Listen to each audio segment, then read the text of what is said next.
Halo, halo, halo. Kami dari grup A2. Kami di sini akan podcast dengan tema sastra sebagai alat curhat di media sosial. Wah, dari temanya saja sudah terlihat menarik bukan? Tetapi nih, alangkah baiknya kita kenalan dulu yuk. Yuk, boleh. Biar para pendengar podcast di luar sana tahu kita semua yang ada di sini. Kenalin, nama aku Stefanus Alvin Wibawa dengan ekornim 001. Halo guys, kenalin namaku Maria Goreti Septiani Sela Wijayani dengan ekornim 015. Dan aku Elizabeth Zelda Endarwan dan ekornim 035. Oke, karena sudah kenalan nih, sebelum memulai ke pembahasan inti, saya akan membuka dengan pantun terlebih dahulu agar terlihat jiwa-jiwa kita anak PBSI gitu.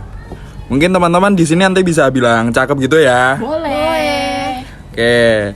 Berlayar perahu di pagi hari. Cakep. Angin bertiup membawa rasa. Cakep. Mari dengarkan dengan hati. Cakep. Podcast ini bicara tentang sastra. Oke, kenalan sudah, pantun sudah. Saatnya kita memulai ke inti pembahasan kali ini ya. Oke. Teman-teman, kalian sadar gak sih bahwa di era digital yang serba cepat ini, media sosial telah menjadi bagian tak terpisahkan dari kehidupan kita. Mulai dari platform-platform seperti Facebook, Twitter, Instagram, dan TikTok tidak hanya digunakan untuk berinteraksi dengan teman dan keluarga, tetapi juga menjadi wadah bagi banyak orang untuk mengekspresikan diri termasuk melalui karya sastra. Fenomena ini memunculkan pertanyaan menarik untuk kita bahas kali ini tentang sejauh mana sih sastra dapat menjadi alat curhat yang efektif di media sosial? Pertanyaan dari saya nih, mungkin salah satu bisa menjawab tentang apakah kalian sadar bahwa selama ini kalian galau terus nanti curhat, itu pasti sering melibatkan sastra dalam hal tersebut. Kalau dari saya sih tentunya sadar dong, karena sastra itu sudah menjadi bagian dari kehidupan manusia sejak zaman dahulu. Dari puisi hingga prosa, sastra itu memiliki kekuatan untuk mengekspresikan perasaan dan pikiran yang mendalam. Di era digital ini, media sosial telah menjadi platform di mana kita bisa berbagi cerita, pengalaman, dan perasaan kita. Nah, bagaimana sastra berperan dalam hal ini? Jika teman-teman sadar saat kita merasa kesepian, bingung, atau bahkan bahagia, seringkali itu kita mencari cara untuk mengekspresikan perasaan tersebut. Disinilah sastra berperan.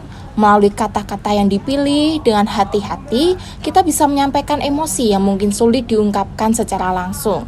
Jangan salah loh, banyak beberapa unggulan sastra sebagai alat curhat di media sosial. Ini berdasarkan pendapat beberapa tokoh yang terkenal seperti Bapak Sapardi Djoko Damono, salah satu penyair terkemuka Indonesia. Beliau berpendapat bahwa sastra di media sosial bisa menjadi bentuk terapi bagi banyak orang. Ketika seseorang menulis dan berbagi, mereka tidak hanya berbicara kepada orang lain, tetapi juga kepada diri mereka sendiri. Konsep ini sebenarnya berakal dari teori yang memanfaatkan karya sastra untuk membantu individu mengatasi trauma, kesedihan, atau mungkin stres. Dalam karya Sapardi seperti Hujan Bulan Juni, pembaca seringkali menemukan kedamaian dan pengertian terhadap kompleksitas cinta, kesunyian, dan keberadaan. Wow, jawaban yang sempurna ya. Bahkan tokoh Bapak Sapardi juga mendukung mengenai sastra sebagai alat curhat. Jika dipikir-pikir, saya sendiri hampir sering juga curhat di media sosial dengan melibatkan sastra di dalam postingan saya. Contohnya waktu itu saya bingung, tidak punya teman cerita. Entah kenapa saya langsung berpikir untuk buat kata-kata puitis yang mewakili perasaan saya.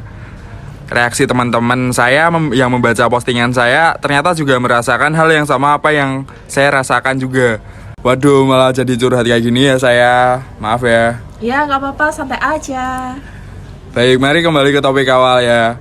Duh, topik kali ini sepertinya bakal sangat seru sekali nih untuk dibahas. Sebelumnya, apakah saya boleh menambahkan jawaban dari Zelda tidak? Menambahkan jawaban ya? Boleh dong. Silahkan, Sela mau menanggapi atau berbagi pengalaman juga boleh. Saya sebenarnya juga sama seperti Zelda, sama-sama sering curhat di media sosial dengan melibatkan sastra. Alasan mengapa saya melibatkan sastra, karena sastra begitu efektif sebagai alat curhat melalui kekuatan kata-kata. Kata-kata bisa menyentuh jiwa, membangkitkan kenangan, atau bahkan menyembuhkan. Dalam konteks media sosial, kita bisa melihat bagaimana sebuah puisi atau kutipan bisa mendapatkan respon yang luar biasa dari orang lain. Banyak yang merasa terhubung dan memahami, bahkan jika mereka tidak mengenal penulisnya. Kita juga bisa melihat bagaimana sastra membantu orang untuk merasa kurang sendirian. Ketika seseorang membagikan puisi tentang kesedihan, ada kemungkinan besar bahwa orang lain juga merasakannya. Ini menciptakan ikatan emosional yang kuat di antara pengguna media sosial.